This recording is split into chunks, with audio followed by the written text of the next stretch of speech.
A warm afternoon to you all. My name is Akiteng Isabella, and I am your host here on Civic Space TV. And we're here once again to do the Women's Show.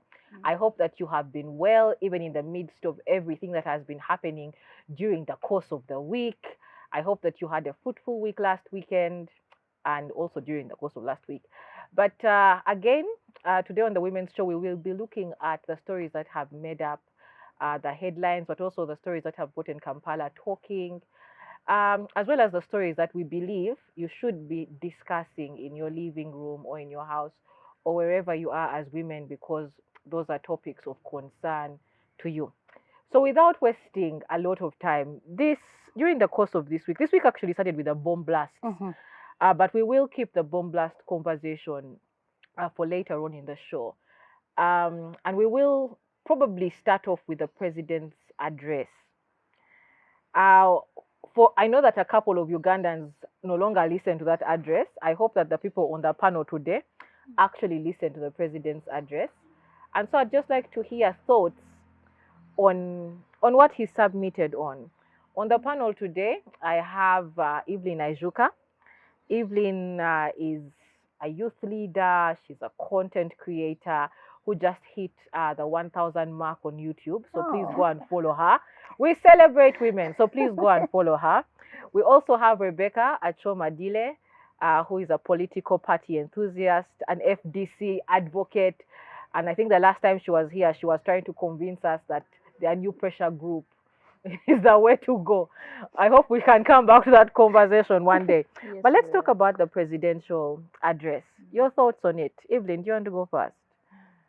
Thank you so much, Isabella. I fondly call her Isa Baby. So thank you so much for hosting me, and of course Civic Space for always putting such a beautiful platform for pretty much everybody. I realize that it is the only show that actually handles all categories. Oh, yes. The youths are represented, the women are represented, and then the Omuntu wa bulijjo is also represented. Yes. So for me, it's a beautiful discussion, and thanks to everybody that is behind the team, it's a beautiful, beautiful thought. And like Isabella mentioned, a lot happened within the last week, and my president's address being the highlight. I want to. I think it came at a time when people really wanted to hear him. It came at a time when Ugandans were now the COVID cases are reducing. What's really happening? Are we looking? And remember, Kenya had just opened, yes. And so everybody is expectant. Are we going to also see a full thrive? Are we all going to see an economy that is open? And considering he had said the schools would open in January, and now cases are going down, I think everybody was waiting for that discussion. And unlike your statement, I think they may not listen to it, but with social media, they get to see the address. Yes. I also get to know about right? it. I don't necessarily listen. Right, yeah. Because usually when it's happening, most people are actually going home. It's maybe at a time all of us are like stuck in traffic, or time it's basically rush hour time. But at least everybody gets to see the thread, yes, the statement on WhatsApp, the summary, memes. The memes, those on Twitter. Everybody is literally putting those memes. People are always in the kitchen cooking. But I think what stood out for me is that with the increasing number of people that are getting vaccinated, the thought of opening schools and the economy early next year, I think, is what stood out for me. And whereas we may not like the extension, whereas we feel like, okay, now quite a good number has been vaccinated, quite a good number now can go out and practice the SOPs, but also keep the economy running. I think it's important that I think the old man was thoughtful in that manner. Of course, it has hit most of us. Of course, we are not happy that the children are not in school. Of course, we are not happy that the economy is not open. But also we are cognizant of the fact that the threat is still here, and this threat needs people who can really, really be outright thinkers and put solutions. And I must commend every Ugandan that has taken that vaccine. I also have taken. I've finished my dose. I hope everybody, and I hope you have vaccinated as well. So let's all our vaccinate. neighbor has is fully vaccinated. Have you vaccinated? So let's all vaccinate. So when the time to open the economy comes, we don't have an excuse. And even the policy leaders have something to bank on, the numbers to bank on. And hey, push the full economy opening, and who knows, maybe we can get back on our feet as a country, because the economy is really in a bit of a shamble. Taxes are not being collected. The local business are really, really struggling. Omuntu wa bulijjo is equally struggling, because people don't have the money to purchase all these things. And the students are stuck at home, and the post-COVID era times and the effects to the girl child, we know what that has done. And so for me, let's all vaccinate. Let's all be adherent of the guidelines being given to us, but also be alert. Be on the lookout, be alert. And hey, let's do this for our country.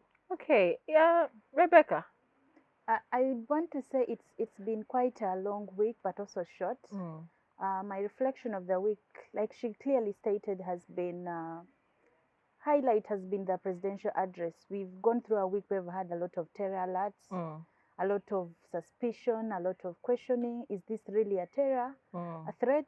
Because the UK government had threatened us as a country, had warned us actually. But then we've seen case scenarios we've had of the, let's start with the most hilarious one, the Akamwesi of recent, where we found that Pampers were in a Kavera and the whole security squad came in to try and stop a very hilarious scene. We've also had sadly the death of the gentleman in the bus. We've had a lot of terror threats as a country. And so we're moving into a festive season where we know there's going to be definitely a lot of rush from the community, from Ugandans. And so we need our government at this point to start having a conversation on how best can Ugandans protect themselves. Yes, but before we get into the security conversation, because we will have a longer conversation on security later on, your thoughts on the presidential address? It was part of the presidential address. Okay. Okay. It seemed like you were going, but yes, it was definitely part of the presidential address. And for me, I found it hilarious that our president has not. Maybe he is making it look like it is not a scare when he says the pigs. Why are they bombing people at the pork joints? Well, they should let pork eaters eat their pork. But the use of pigs in this country has now become a hilarious statement on serious issues. And so for me, from the whole conversation of what has happened, I start to question, are we really taking terror threats as a serious thing as a country? Because when we remember the cases that happened in Kenya, our immediate neighbor, and how they have handled this, are we then handling it properly as a country? But also highlight from presidential address, Uganda is now officially the first country to have closed its education system for more than 77 weeks. And so we start to question, are we really doing things the right way? And so for me, one of the key things I expected in the presidential address is that now we start to not just have conversations on opening school soon, but actually give dates and actually start to give a post-COVID curriculum that we can work with as a country. And so for me, I found that lacking. But universities are open today. University, what about the nursery and secondary students? We've had 2 years of a clog in the education system. We definitely need to start thinking beyond tertiary and university institutions. And maybe let's focus a little bit on the president's address and the pandemic. Are we in overdrive? Are we bringing a gun to a fight where we just want to deal with a housefly in this situation as a country? And I understand caution. I understand what you said. But then 77 weeks. We also have the recent situation at the airports as a result of COVID, where in other countries your vaccination certificate should be sufficient enough. But in Uganda, we are still subjected to PCR tests, even with your vaccination card. Are we in overdrive? Is there something we are missing as a country? I think, if I may, I think that it's not wrong for our leaders or the policy makers or the people at the helm of decision making to not take all these threats with the weight that they deserve. Honestly, you must give it to them that by the time the pandemic started, the time that COVID hit this country, the stringent measures they took really saved this country. Later on, there was a bit of laxity, and we saw another wave come and sweep this country real bad. At least most people that you know lost somebody really close to them. So, whereas it is a situation that we may not really like, yes, I would want all the children to be in school, for example. I would want all my nieces, my nephews, citizens of this country to receive all the rights, their right to education. But at what cost? Isabella, at what cost? Yes, 77 weeks. Yes. Those are facts, but at what cost? But are we the only country counting the cost? Certainly not. Certainly not. Because how different is our count from the rest of the world? And even as you answer that question, what are some of the effects we're going to have to grapple with 5 years from today, 10 years from today, because we were counting a 2-year cost? I think, Isabella, our country is not there yet, development-wise. Should we have a wave like we had in the third one, and God forbid, it's maybe stronger than it was, you realize we didn't even have beds anymore. You realize that there was a time everybody was scared because it felt like there was nothing they could do. The hospitals had nothing to do for you. So caution, yes, but also solutions, tailoring solutions for our local challenges, yes. But again, I'm sorry that and Rebecca will bring you in, but again, we're talking about caution, you know. But in the same breath that you talk about caution, if we were to ask, if, for example, the testing that we've been doing as a country separates and is able to identify strains, that is not something that we've been doing. But then also our cumulative counting, it doesn't add up. Like our number of deaths, our number of infections, our number of vaccinated people, just doesn't add up. There was an entire thread on Twitter this week that was just highlighting the problematic numbering with the cases with Ministry of Health. But again, if you're talking about caution, look at the scuffle at the airport, where the holding center is another transmission center altogether. So where do you draw the line between caution and carelessness in in this broader sense of, we are counting our losses, and we're being careful as a country. In one breath you're careful, in the next breath you're twice as careless. I wouldn't want to say that we are being cautious as a country, but we're just trying to keep people at bay. Especially our leadership is trying to keep us at bay, because we see you can't rule a people who are organized. And this brings us back to the COVID situation. We're having very funny SOPs being followed that I laughed the other day in Lira district when a full bus was made. It passed all the districts. It passed Kamdini, passed curfew hours, but then it got stopped in Lira district, where it is its stop point. Why? Because an RDC thinks he has to use powers given to him to exert it to the extreme measures. And so that is what we are doing as a country. We are exerting pressure to the extreme and not really controlling COVID.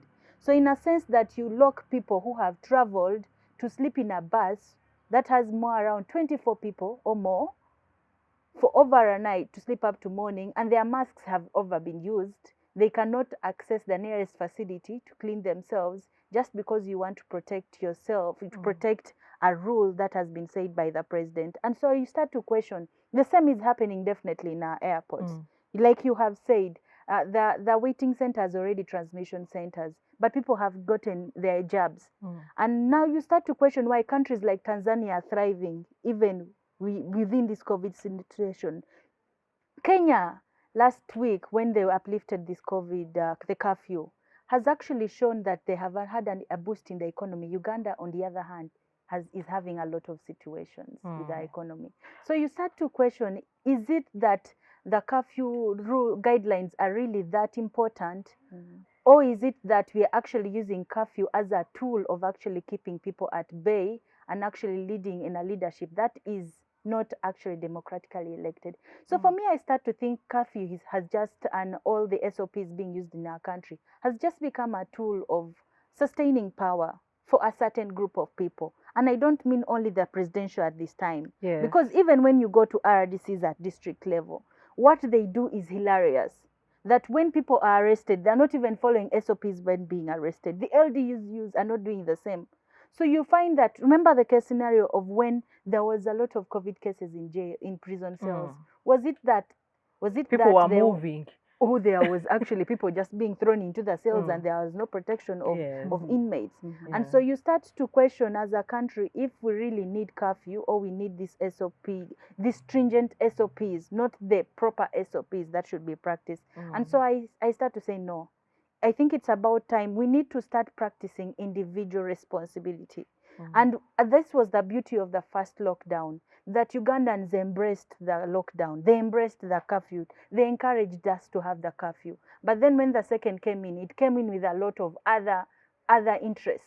That even when we went into an election season, that you had curfew being implemented in some places and not in some places. SOPs being followed by some political leaders and others not following.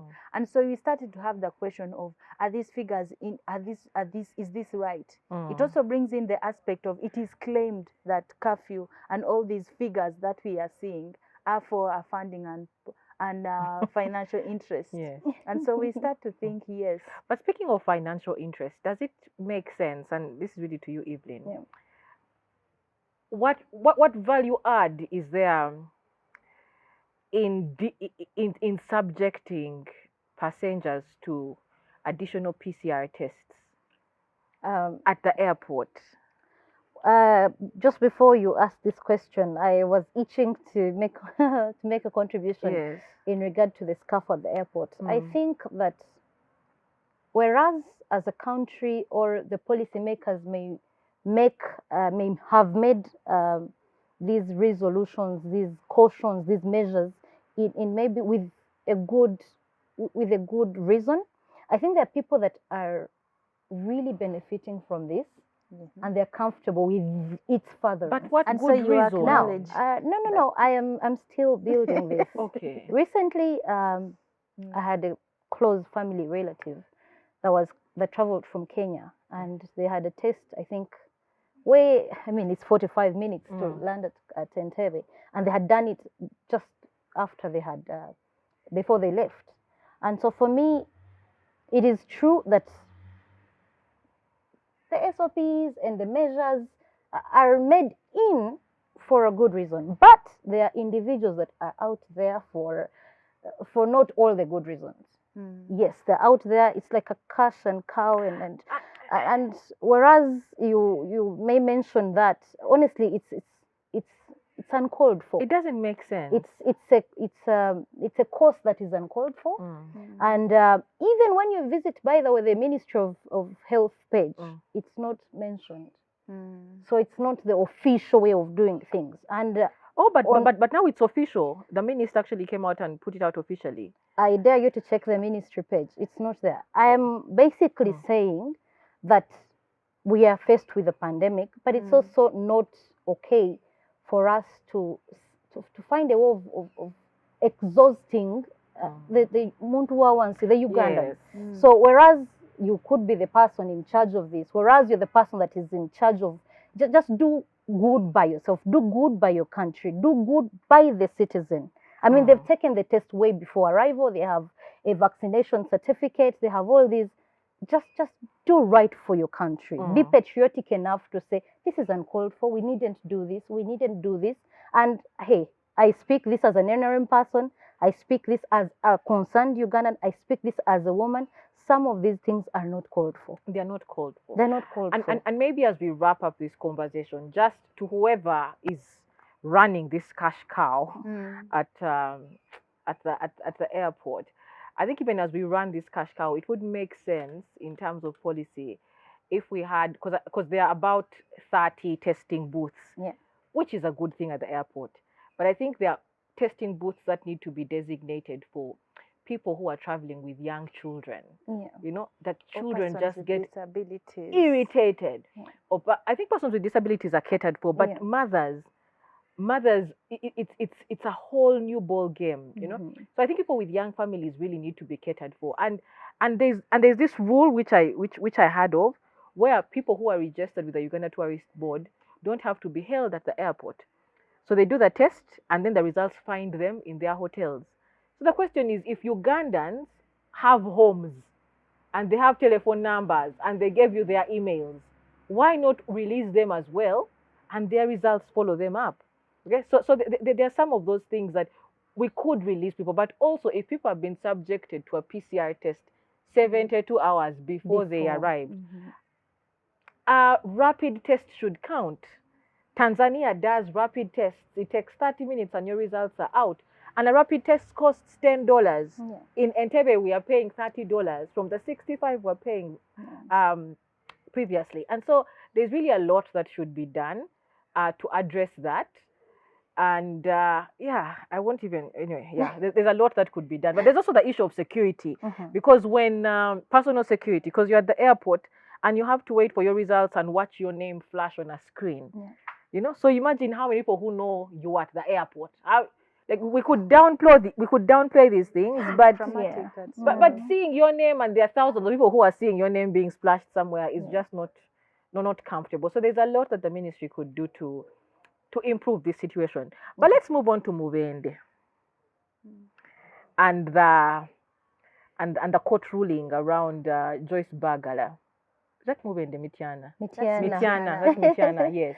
Mityana, and the court ruling on Joyce Bagala. Your thoughts on that? Do you want to go first? You're smiling. You should go first. I should go first. I am sad that a very good woman is out of parliament. But it's not about good women and bad women. No. Okay, but but I hear you. I want to. We need to start calling out the bad women as well. Okay. So I'm so sad that someone who effectively won her election and with a very big margin. I still start to question how a court would rule her out and start to call for another by-election. For me, I start to question, is our judiciary really working pro us, or there are other interests at bay? So I am sad, but I am also enthusiastic that she's going back to parliament with a stronger win, and that the people of Mityana are really going to stand behind her. And the beauty for me is the Bagala scenario brings in a unifying of opposition in a sense, because for the first time after this whole destruction, I start to see opposition say this was the person who won. And for me, when people start to speak about real leadership, I start to appreciate. And so yes, I want to encourage her that yes, she's getting back. And I want to call out Judith Navakova. You want to call Judith Navakova out? Is a bad woman? No, as we want the figures, the numbers spoke for themselves. Sadly, I also lost to a noob candidate, but I must accept that she won me in the election. And we must acknowledge where our win is, and that yes, Baga really won this election, and so why fight her? Indeed. I know your party candidate is the one who won the court. Yes, but we can also say you decide to speak as not NRM but as a woman. No. You see, if you know me, you know that on matters that I tend to be objective. I am NRM, but when it's a matter that is, controversial, or a matter that I don't believe in, or a ruling that I don't believe in, hey, I will call it out. I am a woman first. I am a Ugandan first. Yes. Before I'm, a party supporter. And these ideas could change over time. Who knows? I just need to be... you're welcome to the FDP. No, I am still in the NRM. Well, I think that your worries, my sister, should not... you shouldn't be as worried. Because the same people, in your view, that voted unanimously for the candidate you were mentioning, are the same people that the court threw the ball back to them. You see, this also should make us also have some bit of trust in the judicial system. That maybe it wasn't, the same people have been trusted to still cast their votes. And trust me, by the way, when you go for a by-election, most chances are that usually the person they voted, they will now come as a whole and just and even the ones who didn't vote. So I think that votes. to my sister Nabakova, hey, go and get that win. Go and get that win. And to the people of Mityana, give us that vote. Hey, give us that vote. I saw a meme on Twitter. I think they were teasing her on her ambulance. You must have seen it. Yeah, but for me, let the people decide. Yes. And I'm sure when they decide, the courts of laws will uphold it. And for me, even just taking it back and nobody should feel bad. Of course, it's an inconvenience. It takes an emotional toll on you as a candidate who's been in spheres of leadership. We know what it means. It's a cost on its own. But hey, it's a chance to say, hey, let's make this right. Let the people speak. And I wish both of them good luck. They're both good women. They're both ladies. I support them. So, but given, so with the conversation, all of you are saying, oh, take it back to the people. And yet, Bagala, I believe, has chosen to appeal. Do you think that makes sense? If you were her, would you appeal or would you just go straight back to the people? It's okay to fight. I think her fear is not the election. Her fear is the electoral commission. Electoral commission. I think, and I want to understand, because we've had a lot of cases in by-elections where there's been a lot of rigging and a lot of state entrance into an election that should be clear. Have you seen all that in an election and people choose? Have you seen moments where people have decided, and even if you have whatever presence there, you have nothing to do about it? And yes, we have also seen elections where people have won and they have been denied their victories. That's also fair enough. So our problem is the electoral commission. Our problem is it. Okay, that's a fair point. But Joyce Bagala, wherever you are, she's a good woman. We wish you the very best on this journey. And to Judith Nabakova, we wish her well as well. We wish you well. Be strong. I get to wish her well. Be strong. Anyway, at the end of the day, may the best woman win. May the people may the views of the people be respected. And we wish the people of Mityana all the very best, even as they go on this journey. But since we have knocked at the doors of the judiciary and the outcome of that election, bail, there has been news has been awash around the conversation on denying people who have committed certain crimes bail. And it's a very tricky one, you know. It's a very tricky situation, and I wouldn't want to preempt you with my thoughts, but all of us have I believe followed the bail conversation. Is the president justified in the proposal that he made? I want to start with you. Over to you. Over to you. Well, I think that bail is everyone's right. I must state that categorically. That every Ugandan, irrespective of the party, irrespective of whichever color of shade or belief or ideology you belong in, it's everybody's right. And I want to recall the parliament session. You remember the incident that happened? I want to believe that one or the other, your relative, somebody you know has benefited from bail, and sometimes until court has ruled, you either guilty or innocent, I think it's a right everybody should enjoy. Yes. But also, I am also cognizant of the fact that as Ugandans, it's okay for us to know that there's some things people do, and you just want them to be used as examples. I'm sorry to say. Like which ones? I wouldn't want to put myself on a spotlight like that, but the spirit with which the president's suggestions came is agreeable. But also, it's okay for people to punch in holes. It's okay for the Ugandans. It's okay for the legislature. It's okay for civil society, women, ladies, and the youths to punch holes in it and speak a better way forward or put in their thoughts. But is it fair for us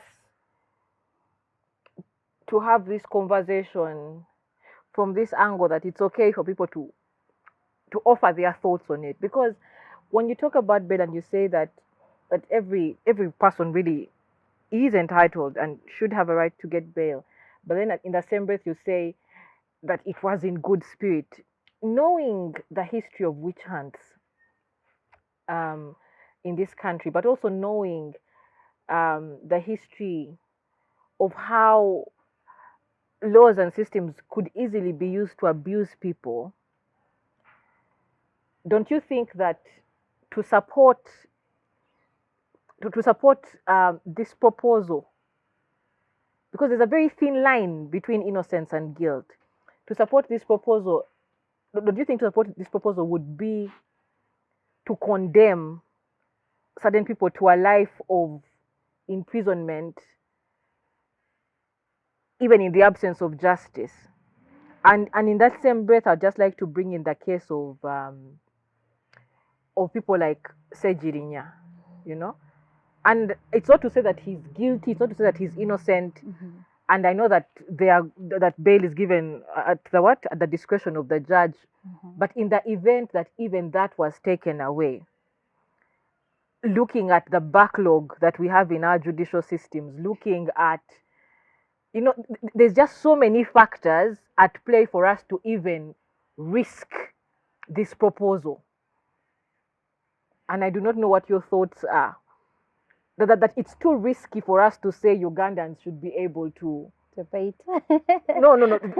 to punch holes into this. Like it's too risky to be left hanging like that. So in your thoughts, of course you're the one asking questions. In your thoughts, let me pick your mind before maybe we can give our thoughts. Yes. In your thoughts, what would you rather have? Maintain the status quo. Okay. I definitely agree with Isabella on that. Coming from an experience of having been arrested and being denied bail. Yeah.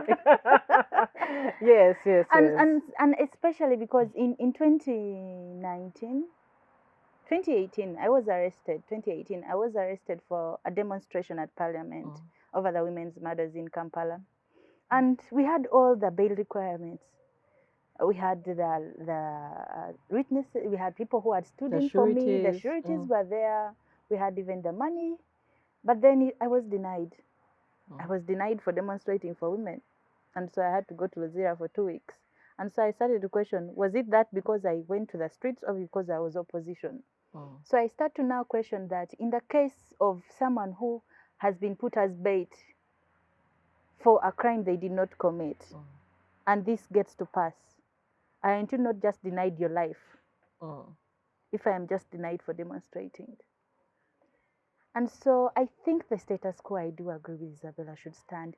Because in a country like Uganda, where the judicial system is not clear, it's not independent, we must start to question if we are bringing in certain laws into place, if it's going to really work for citizens. Are we already not shrinking our own space by pushing some things on?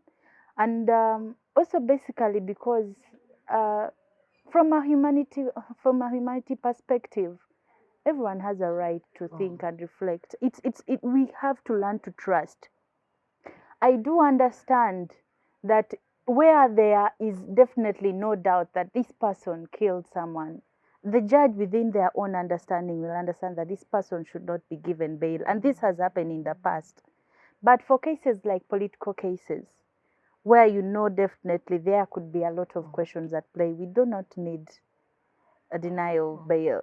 Okay. But then also this comes at a time where we need to start questioning what is the next move? What is the next move? Because the number of things that you What keep is the next throwing move? at us, it's like you're testing the waters. You're testing the waters with all manner of recommendations. Because again, probably the case that I could easily throw there that we are all aware of is a Nicholas Opio case. So if we say that there is no bail for people who are charged with money laundering, you know, what would have happened in that instance, especially given that at the end of that day, the state never ever produced evidence. You get? So I think given the context, like you said, it might have come in good spirit, but given the propensity for the citizens of Uganda to just continuously abuse, you know, the constitution, I think it is risky for us to even consider this. But also, I think the people who even propose some of these things need to be able to put themselves in the shoes of what if I was in that place tomorrow, because the tables could easily turn on any day. The same way And suddenly you made the statement. you get. I didn't say nothing. And You said nothing. Yes. and then tomorrow you're there and you're the one who is being denied bail. So I think the status quo should be maintained. If at all there is reason to believe that someone is guilty, I think what we should be looking at is ensuring that the courts of law are equipped to ensure that justice is served in a timely manner, so that if someone is supposed to stay in prison, they stay in prison because a ruling was made, you know, and not because we are dealing with bail or we are dealing with, because it gets complicated. Some people have been out on bail for more than 5 years, you know, and they're not able to go back. Some of us are still reporting for bond as if we have relationships and with police that we have to go and we keep waving at them, you know, on a monthly basis. So laws like this do not protect this little minority of Ugandans who are moving around. But also when you look at it from the perspective of prisons, our prisons are already full to capacity. So if we start to deny bail, aren't we overwhelming prison officers? I think her suggestion on equipping the judicial service with enough, and enough is really relative. When I say enough, it's really relative. Yes. But let the capacity be built and strengthened in a sense that justice or rulings, the turnaround is quicker. Yeah. So then maybe, and I really want to go on the other side. I usually have another, let it just be 2-1. Yes. We shall go with the majority. We shall go with, look at you. We shall go with the majority. But on that note, maybe it's a good time to congratulate the whole body of the judiciary on the appointment of magistrates. Yeah. It's a step. It's a long overdue. Yeah. You know. Action. And also in the same breath, let's take this opportunity to congratulate Matanda Abubeka. His worship. You don't just say his name for his worship. And the list had a lot of women as well. And it had quite a number of women. And so a big thank you to the judiciary for moving in the right direction. And for those of you who don't know Matanda Abubeka, his worship. Yes. He hosts one of the shows. He hosts the civic space, the youth engagement panel. And so one of us has managed to make it through. And also so the fact that he's the youth, the leader of the Alliance for National Transformation. Yes, I think for me that really stood out for me. That it's not just about your affiliation, but it's the competence. It's the qualification, because we know he's qualified. We know that he's competent enough to actually do serve. Surely, I have all the trust in him that he will deliver. And so I believe that is something worth celebrating today. But going back to something that Rebecca had started having a conversation on earlier, over the weekend we had the Digida bombings, and then we had the bus, and then we had the Pampers, and then we had and then we had, I think it was Mbara. And there's been there's been a heightened sense of insecurity across the country, and we are approaching the festive season. Also, this is happening within the context of a lockdown. Yeah. You know, that the bombings at Digida happened At 9. at night when we're supposed to have been in our homes. And so I would like us to just take a short break and then come back and have a conversation around our security situation, but also look at the aspect of community policing, and also look at how best we can strengthen that, but also given the fact that we have a heightened feeling of insecurity, what can you do as a citizen in the event that you're suspicious? I remember there's once upon a time in a certain era, very many years ago, they used to tell us, if you see a Kavera, call. If you see this, call. And I think we have come back to that place of unidentified bags. Yeah. You know, and so what do we do in that particular instance? Who do we call? Where do we call? And so in a little bit we will be coming back to conclude this show on that conversation. Thank you.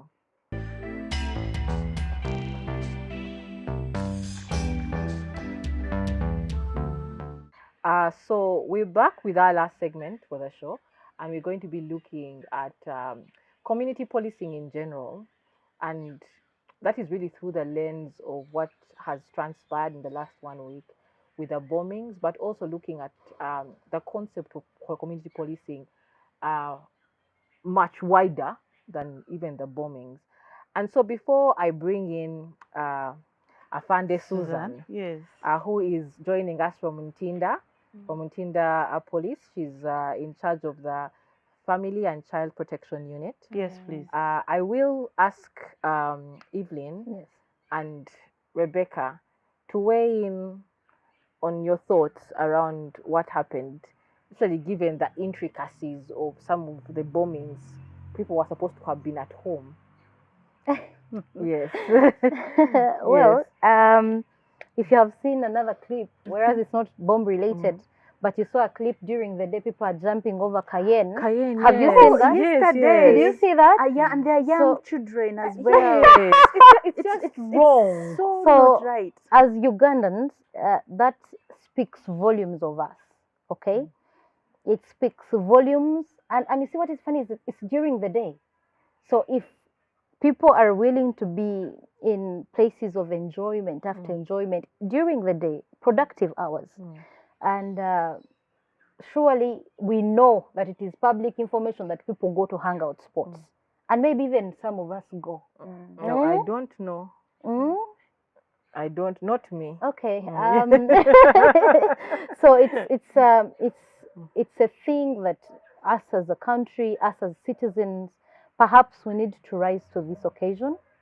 The unfortunate events that have unfolded in the last week, the bombings, the threats, the bomb threats, the Pampa situation.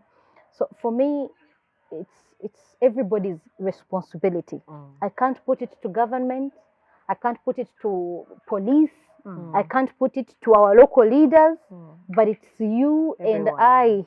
Because, I mean, if you're in a compromising situation like that, if you are there in the illegal times as per our curfew time, and honestly, when you have drunk something, I know that it's very difficult for you to tell anything that's not, that's out of the usual, okay?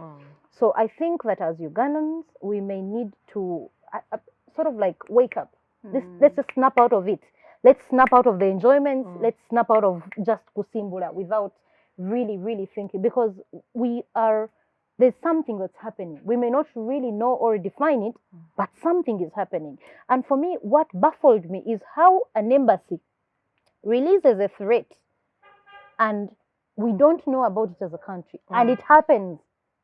So what is happening? Do the people in charge get to hear and they do not alert us in time, or do they try to manage this situation on their own, and then somehow it escalates, Also, it's a challenge that I would want to toss to them. If you feel there's any alert, any threats that you have received, and you feel like there's credible information that something could actually potentially be wrong, publicize it. Yes.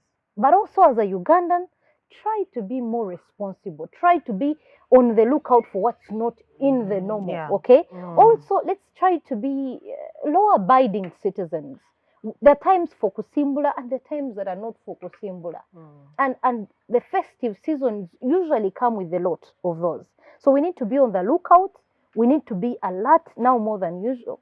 And to the citizens that are still thinking these threats, taking them lightly, I think we need to put a stop to that. Otherwise, the threat is real. I wouldn't want to hear anybody, downplay it. Yeah, downplay it. Or, I mean, the things are going off. The bombs are going off. People are dying. So even if it's one life, it matters to us as Ugandans. Even if they're just two, I mean, those are lives that are being lost. So let's all be alert. Let's be vigilant. And most important, we can postpone the enjoyment. Let's do these things at home. Let's enjoy at home, okay? Yes. Yeah. Yes. Don't go out. Yes, Rebecca. I like the statement of postponing the Postponing enjoyment. Yeah, the president said next year. But he also said we can eat the ninis. January. Yeah, We can eat the ninis. So for me, I totally agree with her on the aspect of being cautious. I think as a country, we have not been cautious enough about our security, especially also as individuals. And the terror threats have brought us to a point where we're starting to reflect again and say, what does work? So even we tend to think happiness is going to a public space. And for the first time, I want to agree. Or not necessarily the first time with the president, we need to maybe postpone our enjoyment. Considering we have started the festive season. Did you just agree with the president? I agreed on a terror threat that yes, we need to be cautious. I think it's okay to agree with him on principle. Yes, and that we need to be cautious because now we are going to a festive season, and so there is a lot of chances, a lot of things happen around this time, and so as a country we need to be cautious. But then I also want to laugh at our security. I want to laugh at our security details as a country that it's so hilarious that a whole road was sealed off for 1 hour just to carry pampers. But the threat, you must give it to them. You must give it to them. What if it was credible? I don't think they are overreacting. I think in that particular instance, I agree that it had to be done. Isabella, I need to laugh at them because during the same week, they've literally tried to cover it and make it look like it's not a big deal. When the digida happened, or it was a gas cylinder and it just blew out by mistake. Now they close a road. Then the statements were later funny. And then the bus scenario. And so I want to say that when you try to call out a serious situation and make it look like it's less serious, this is what happens. And so when they try to make it look unserious, they ended up looking unserious. And so our security needs to start giving matters the way they are. And yes, we need to be careful. I think I think that's necessary. But also, just going back to what Evelyn said earlier, that as communities, we must be cautious. I know of the two children who are playing in the evening with a device that exploded. I think we must be conscious in Luero. Yes, anyway there. Yes, but we must be cautious about what are the children playing with. Where did they get it from? Can you account for it? Because that's also prone to cause accidents. And at this time, I'm going to bring in Afande Sue, because usually when we talk about community policing, either the communities don't understand the concept, they neglect, or they neglect it, or they believe that as soon as there's a word police in it, it is for people in uniform. It is not for us. Leave us alone. So Afande, could you give us a highlight about what community policing is? How far does it go? What is our role? Yeah, thank you very much for inviting me here. Like they said, like Evelyn, you said, each of us, you have to be responsible for yourself. But also to children, the parents take responsibility. You get? Because now really this comes to you as a person, not maybe Evelyn alone, no, even you as a person, together with your family. Yeah, but also before that, you know, like you introduced me, I handle children and family. That is domestic violence. Some people neglect domestic violence issues, but we encourage that when you're going through a violence, please come and report. Report issues to police, either LC or family members, to handle, other than keeping quiet. It will take you deep. Yes, but also maybe am I ready to give in the numbers? Absolutely, yes. In case you suspect anything, suspicions, can call to these numbers.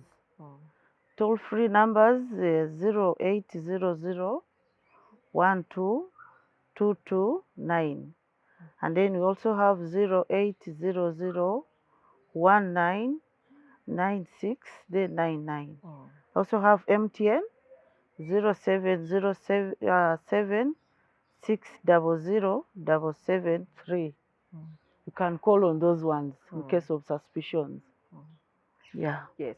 And the numbers that she's giving you are not just for when domestic violence happens, but this is really around for the bomb, the issue of the bombs. Yeah. But also, Afande, for the people who are listening, if you see a suspicious item, as you call, what should you be doing? You know, this curiosity of Ugandans and opening things and wanting to peep until even when the police is coming and they're saying, go, go, go. You're saying, no. So yes. So if a citizen sees a suspicious item, what should be their response? Can as well rush to the nearby police. You rush to the nearby police to come and check on something, not you to open it yourself. Yeah. And what if it's on a bus? Because also we've had instances where this has happened. They neglect bags in the bus. I think the bus can as well branch to the police. Yeah, the nearby police on the roadway. Branch, and then the police can pick that, and then the bus continues. Yes. Okay. So for those of you who are listening, at least you know that it's not safe. We are going into the festive season. It's not safe. And however innocent it looks, it could be a sweater, it could be a jacket, it could be a school bag. It's not safe. If it is not yours, walk away from it and call the police toll-free number. But Afande, you also say that you work you work with children and women. In this within this context that we are working in, what is the situation like, especially here in Ntinda, when it comes to issues of domestic violence? How are we faring, you know, within the broader division of Nakawa? Are we okay? Yeah, we're a bit okay. Otherwise, to children, the time that I've taken in Ntinda, I've seen children are spoiled. And as I conclude, parents themselves spoil their own children. But spoil them how? See, you say pump a child. By the time the child is now 20 years, you now want that child to stand alone. And yet you've been pampering from childhood. All the time, yes. Whatever the child tells you, because the child has said, you go by that. By the time you want the child now to be in a human being that is responsible, that time has already passed. And then you bring to the police to talk to the child. They bring He's already a man. to you. He's already a man, yes. But why? No, you get When they commit a crime, where do they end up? No, but the child hasn't committed a crime. They are bringing this is counseling and some counseling is there, but now when it comes that the child started drugs at a younger age, and now that drug really, it has now the threats come in. The child now wants to kill the mother, the father, because of Unjaga and the drugs. I think we had a lot of that scenario in Nakawa. That is so much here within Ntinda, drugs. So how are we dealing with it? Do we have, do we, for example, have therapists in Ntinda? Where do you refer these parents? We refer to not so much Butabika, but also to rehabilitation schools. We do sometimes we counsel and others change, but sometimes it needs medication. So which are some Yeah. of these rehabilitation schools? We that have send one them in to? Chambogo. I have their contacts in case maybe parents have those issues with their children. They can as well approach me.